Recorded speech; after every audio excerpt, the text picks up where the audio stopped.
به حیات یکی از حقوق‌های طبیعی انسان است و حتمیت رعایت آن در تمام اسناد و قانونگذاری‌ها درج شده است. اعلامیه حقوق آدمان اصیل آسیب دیده نیز بر سر رعایت بیچون و چرای آن تاکید می‌کند. اساسگزار صلح و وحدت ملی پیشوای معظم ملت محترم امام علی رحمان سال 2024 را سال معرفت حقوقی اعلام نمودند. سلام عزیزان دل، نشر اولی برنامه حقوق وسیل است بخشیده به سال معرفت حقوقی پیشنهادی شما.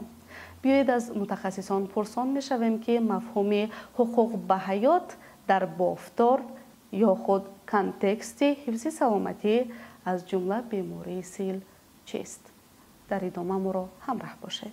سلام بینندگان گرامی، خیلی که همه شما آگاه هستید مطابق ماده 5 کنستیتوسیای جمهوری تاجیکستان حیات، قدر، ناموس و حقوق‌های فطری انسان دخناپذیر هستند.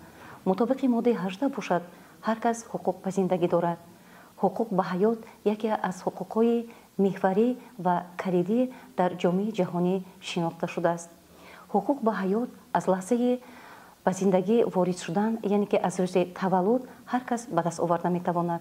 یگان کس و یگان چیز انسان را از حقوق یعنی از حیات محروم کردن نمیتواند. البته هر یک بیماری سیل گویم پیش از آن که او بیمار است و شخص کامل حقوق جامعه به شمار می رود و باید از همه اون حقوقهایی که برای انسان معین کرده شده است باید برخوردار باشد. غیر از این بیماری سیل حقوقهای خود را دارد. حقوق مراجعت کردن به مؤسسه طبی، حقوق انتخاب مؤسسه طبی، حقوق انتخاب دکتر طبابتی و به همه نمودهای تشخیص بیماری سیل و به همه نمودهای طبابت بیماری سیل نوابسته از شکل بیماری، نوابسته از منطقه زیست حقوق دارد.